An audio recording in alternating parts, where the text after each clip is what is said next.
روزی اولی دعوت بهاری جوانپسران به صفای قواهای مسلح جمهوری تاجیکستان که همچون روزی دعوتشونده قید کرده می شود در ناحیه به نام میر سعید علی حمدانی به این مناسبت چاره‌بینی دانه دایر گردید.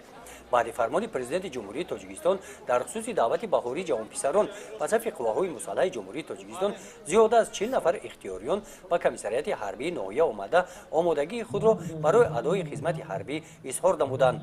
اختیاریان بعد از معاینه طبی گذاشتن آماده سفر هستند.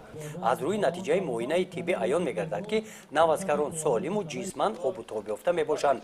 از غیرت و جسارت جوانمردانه فرزندان برای خدمت وطن والدان خرسند هستند.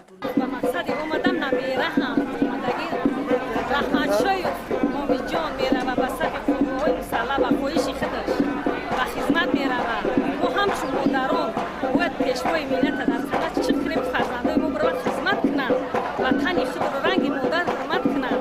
یک بچه گم در لنوو دسان خدمت کرد، 4 بچه هم اونجا خدمت کرده یا و خواهش خود شد باور که هم یک سال گفتی که کنه فقط همی باید کمر اومده همش به خدمت خود رفته گوزی به نمیرم و خواهش خودش که اماکه من خدمت کنم میرم خدمت میکنم. در ناحیه به نام میر سعید علی حمدانی روزی دعوتشونده هم برای نوازکاران و هم برای والدان همچون عید با تنتنه قید کرده شد.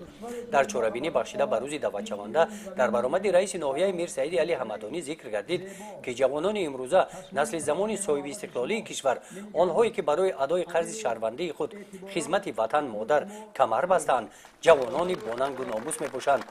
با این جوانان جوانمرد وطن افتخار مینماید. ما از چنین جوانان میتوانند وطن مادر سرزمین اجدادیمان را محافظت نموده پرچم برداران تاجیکستان باشند. در چاره‌بینی بخشیده به روزی دعوتشونده رهبران مقامات‌های حفظ حقوق، عسکران خدمت‌های سرحدی، والدان نوازکاران اشتراک داشته برآمد نمودند. پیش از گسیل نوازکاران در قسمت فرهنگی چاره‌بینی بخشیده به روزی دعوتشونده کارمندان فیلارمونی مردمی به نام آدینه هاشموف با برنامه ادانه کنسرتی خاطر نوازکاران را بالیده گردانیدند. گزارش خواجه نظریف خدای نظر ظهوروف از ناحیه به نام میر سعید علی حمدانی برای برنامه اطلاعاتی نوید.